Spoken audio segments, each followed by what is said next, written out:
দীর্ঘ শুনানির শেষে এখনো পর্যন্ত অর্ডার রিজার্ভ আছে। ওনারা যেটা বলার চেষ্টা করেছিলেন, ওনারা কোর্টকে দীর্ঘ সময় ধরে ওনারা কোর্টকে মিসগাইড করেছে। এখানে স্পেসিফিক অ্যালিগেশন ছিল যে ওনারা বাজার থেকে টাকা তুলেছে। এই স্পেসিফিক অ্যালিগেশন ছিল কমপ্লেনের মধ্যে। ওনারা কোর্টকে বোঝানোর চেষ্টা করেছিলেন টাকা তুলবো আর তুলেছেনের মধ্যে অনেক ডিফারেন্স। ৪৫ জনের কাছ থেকে ৫০,০০০ টাকা, এই টাকা ওনারা তুলেছেন। এইটা আমার যিনি কমপ্লেনেন্ট ডিফ্যাক্টো তার নলেজে ছিল। ওনার সঙ্গে আরও ৪ জন কার থেকে কত টাকা নিয়েছে, কার সঙ্গে কি অসভ্য আচরণ করেছে তার স্পেসিফিক অ্যালিগেশন ছিল।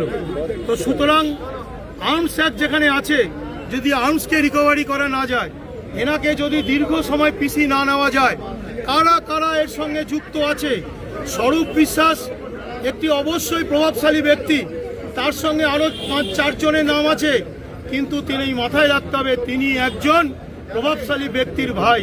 সুতরাং এনাকে যদি দীর্ঘ সময় পিসি না নেওয়া যায়, এনাকে যদি ইন্টারোগেশন না হয়, তাহলে সেই আর্মসকে রিকভারি করা যাবে না।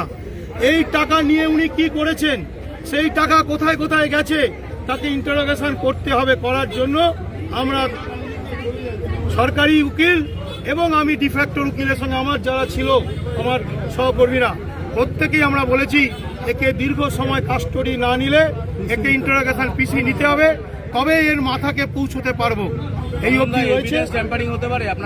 ইনি অবশ্যই প্রভাবশালী ব্যক্তি। আমরা করতে বাইরে বেরোলে, কারণ এনারা বন্দুক নিয়ে বাড়িতে বারংবার গেছে, সেটা কমপ্লেনের মধ্যে আছে। জজ সাহেবকে বলা হয়েছে এই আর্মসকে রিকভারি করতে হবে, এই টাকা রিকভারি করতে হবে। এখানে তো একটা চূড়ার একটা ছোট্ট কোনায় কমপ্লেনে আছে, আরও মানুষকে এর মধ্যে যুক্ত। কারণ এই স্টুডিওর যে দীর্ঘদিনের যে অরাজকতা, এই অরাজকতার মাথা হচ্ছে এই স্বরূপ বিশ্বাস। আমি নিজে টালিগঞ্জে থাকি, আমি স্টুডিও পাড়ায় ছোট থেকে বড় হয়েছি, আমি একজন আইনজীবী, কিন্তু আমি ওই পাড়াটাতে বড় হয়েছি। যে এখানে কি অরাজকতা চলে, এখানে কমপ্লেন নিত না, এখানে কমপ্লেন করা যেত না, সেটা প্রত্যেকটা পুঙ্খানুপুঙ্খভাবে আমরা জজ সাহেবের সামনে বলেছি। জজ সাহেব অর্ডার রিজার্ভ রেখেছে।